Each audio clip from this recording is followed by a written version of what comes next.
नमस्कार विद्यार्थी मित्रांनो, स्वागत आहे तुमचं आपलं चॅनल एमपीएससी गर्लवरती। मित्रांनो, सरळ सेवामध्ये 5 मोठ्या जाहिराती येण्याची शक्यता, दाट शक्यता आहे, म्हणजे फिक्स येणारच आहे।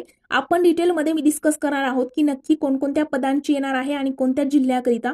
त्यापूर्वी मित्रांनो, जर तुम्ही आपल्या चॅनलवरती हा व्हिडिओ पहिल्यांदाच बघत असाल तर आपलं चॅनल जे आहे ते सबस्क्राइब करून बेल आयकॉनवर सुद्धा प्रेस करायला विसरू नका, जेणेकरून स्पर्धा परीक्षेच्या अशाच नवनवीन अपडेट तुमच्यापर्यंत लवकरात लवकर पोहोचतील। सोबतच तुम्हाला कोणत्याही प्रकारचा डाऊट असेल तर आपल्या चॅनलच्या अबाउट सेक्शन मध्ये माझ्या इंस्टाग्राम अकाउंटची लिंक आणि सोबत आपला व्हॉट्सअप ग्रुप आहे तो सुद्धा जॉईन करायचा आहे। त्या ठिकाणी तुम्हाला जे फ्री स्टडी मटेरियल आहे त्याच्यासोबत करंट अफेअर्सचे सुद्धा नवनवीन अपडेट आहे, एक्झामच्या सगळ्या गोष्टी तुम्हाला त्या ठिकाणी मिळणार आहेत।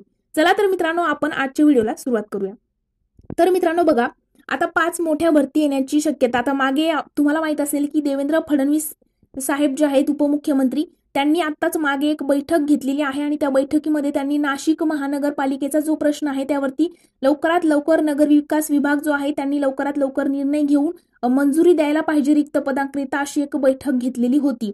आणि तुम्ही जर वाचलं असेल, जर तुम्ही पेपर रोज वाचत असाल तर तुम्हाला याबद्दल माहिती असेल। पण आपण बघणार आहोत। तर बघा मित्रांनो, पहिलं म्हणजे तर लेखागार किंवा कोशागार मध्ये 1100 ते 1200 पदांची भरती दाट शक्यता आहे की येणारच आहे भरती म्हणून।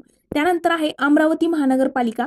अमरावती महापालिकेमध्ये पण जवळजवळ मित्रांनो जर आपण बघितलं तर 2000 जागांची भरती येण्याची शक्यता आहे। अमरावती महानगरपालिका प्रशासकीय ठराव 153/2024, तर ही जी त्यांचं प्रसिद्धीपत्रक जे होतं तर 12/1/2024 अन्वये मान्यता प्राप्त तसेच आयुक्त तथा प्रशासक अमरावती महानगरपालिका यांनी 12 जानेवारी 2024 लाच त्यांनी काय केलं होतं, पत्रकान्वये प्राप्त प्रस्तावानुसार 41 विभागातील काही संवर्गातील शासन निर्णयाद्वारे या ठरावाद्वारे मान्यता प्राप्त 2457 पदांपैकी 650 पद जे आहेत ते व्यवगत केल्यानं त्यांनी 280 पदांची निर्मिती केल्यानं होणाऱ्या एकूण 2087 पदांच्या एकत्रित आकृतीबंधास मान्यता देण्याची बाब शासनाच्या विचाराधीन होती।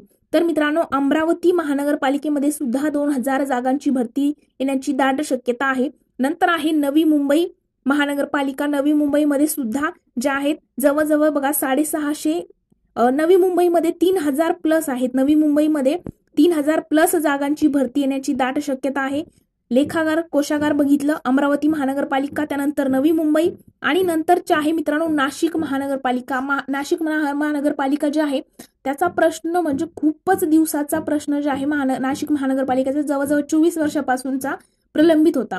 आणि त्या दिवशी उपमुख्यमंत्री देवेंद्र फडणवीस साहेबांनी जी बैठक घेतली त्यामध्ये त्यांनी असं सांगितलंय की लवकरात लवकर निर्णय घेऊन जी रिक्त पद आहेत त्याला मंजुरी द्यायला हवी। तर नाशिक महानगरपालिकेचे जवळजवळ 650 ते 700 महानगरपालिकेची भरती येण्याची शक्यता आहे। आणि त्यानंतर बीएमसी म्हणजे काय, बृहन्मुंबईची सुद्धा या ठिकाणी भरती येण्याची दाट शक्यता आहे। तर या 5 या ठिकाणी लक्षात घ्यायचं आहे, बृहन्मुंबई, नाशिक, नवी मुंबई, अमरावती, लेखागार आणि कोशागार यांची पद पण आपण सांगितलेले आहेत। आणि मित्रांनो, पुढची जी काही अपडेट असेल, नक्की कधी येणार भरती वगैरे सगळ्या गोष्टी आली की आपल्या चॅनलवरती पहिल्यांदा मी तुमच्यापर्यंत तो व्हिडिओ लवकरात लवकर बनवून अपडेट जी आहे ती देणार आहे।